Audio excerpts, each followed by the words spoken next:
এক লটারিতেই রাতারাতি ভাগ্যবদল, ছিলেন পরিযায়ী শ্রমিক, হয়ে গেলেন কোটিপতি। গল্প হলেও সত্যি। সদ্য কোটিপতি হওয়া যুবকের নাম মুন্না আলী ৩০, আর বাড়ি হরিশ্চন্দ্রপুর মারাডাঙ্গি। বৃহস্পতিবার বিকেলে ভবানীপুর ব্রিজ মোড়ে টিকিট বিক্রেতা ইজারুল হকের কাছ থেকে ১৫০ টাকা দিয়ে 25 ডিয়ার লটারি টিকিট কাটেন মুন্না। সন্ধে ফলাফল আসার পর টিকিটের নম্বর মিলিয়ে দেখেন যে তিনি ১ কোটি টাকা জিতেছেন। এরপরই আনন্দে আত্মহারা মুন্না সহ পরিবারের সদস্যরা।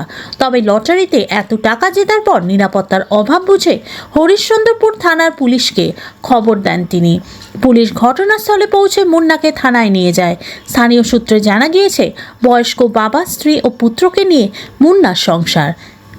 দিন আনা দিন খাওয়া পরিবারের একমাত্র রোজগারে তিনি 14 বছর ধরে দিল্লিতে প্লাস্টিকের কাজ করেন। অভাবের সংসারে সচ্ছলতা আনতে মাঝে মধ্যে লটারির টিকিট কাটেন তিনি। আর সেই মতোই এদিন তিনি লটারির টিকিট কেটেছিলেন, আর তাতেই তিনি রাতারাতি কোটিপতি হয়েছেন। মুন্না বলেন, লটারির টিকিট কেটে রাতারাতি কোটি টাকা জিতবো আশা করিনি।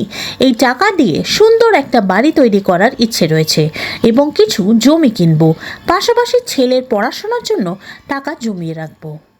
72 ঘন্টায় নিশ্চিত বশীকরণ। আপনার প্রেম, ভালোবাসা, বিবাহ, ব্যবসা, চাকরি, কর্ম, বাস্তু, শিক্ষা, গ্রহদোষ ইত্যাদি সকল সমস্যার নিশ্চিত সমাধান করুন অনলাইন বা চেম্বারে এসে। সমাধান পেতে আজই যোগাযোগ করুন তান্ত্রিক জ্যোতিষী গুরুদেব দীপ আচার্যর সাথে। নাম্বার 8697885583। বাড়ি করবো আর জায়গায় কিনবো। এরকম কি করে আপনার ছেলে? তো দিল্লিতেই থাকে, প্লাস্টিকের কাজ করছিল। কত বছর ধরে কাজ করছে? 14 বছর। কবে বাড়ি ফিরে এসছে আপনার ছেলে দিল্লি 1 থেকে? মাস হলো আসা। এই যে এত টাকা পেলেন আপনারা, এই বাড়ি করার পাশাপাশি আর কি কাজ করবেন, কি ভাবছেন? জমি কিনবো কিছু। আমরা তো গরিব মানুষ, আমরা তো খুব বড় লোক নাই। বাড়িতে খাচ্ছি। বাড়িতে কে কে রয়েছে আপনার? আমার তো বউ মারা গেছে, আমি আছি, ছেলে আছে। তো আপনি কি বাড়ি করতে পারেননি? না, আমি বাড়ি করতে পারি। এই টাকা কি বাড়ি করবেন? হ্যাঁ, বাড়ি। আপনার নাম? মুস্তাক। আপনার বাড়ি? মারাডাঙ্গি। কি হলো ওটা? ছেলে। 4-5 বছর ধরে। কোন জায়গাতে বসেন আপনি? এই ভবানীপুর ব্রিজে। কখন কখন বসেন আপনি? আমি সারা দিন মানেই থাকি।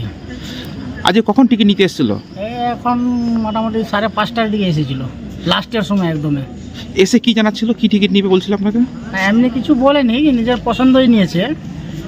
এমনি কিছু বলেনি, নিজের পছন্দই নিয়েছে, নিল, আবার টাকা দিল, চলে গেল। কত টাকা দিয়ে টিকিট নিয়েছিল? 510 টাকার টিকিট নিয়েছিল।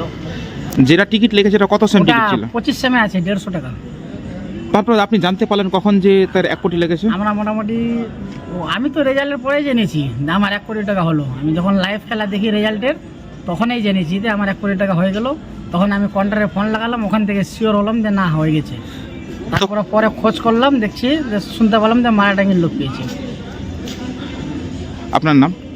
ইসারুল হক। আপনার বাড়ি? ডাঙ্গিলা। আপনি কোন জায়গায় বসেন লটারি টিকিট বিক্রি এখানে করতে? ভবানীপুর ব্রিজে।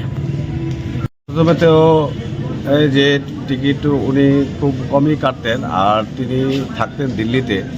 সেখানে প্লাস্টিকের কাজ করতেন। নেহাতি গরিব ছেলে, দিনমজুর করে কোনো রকম দিন কাটতো। বিগত দিনে ওনার মা মারা গেছে, তারপরে আবার ওই পরিবারের মধ্যে আবার বিয়ে হলো, সংসার হয়েছে, একটা মেয়েও আছে তার, এবং ভাগ্যবতী মহিলা ওর স্ত্রীটা আছে। তারপরে পরবর্তীতে আমাকে একটু ফোন করলো যে না, আমার মামা আমার লেগে গেছে, 1 কোটি টাকা লেগে গেছে।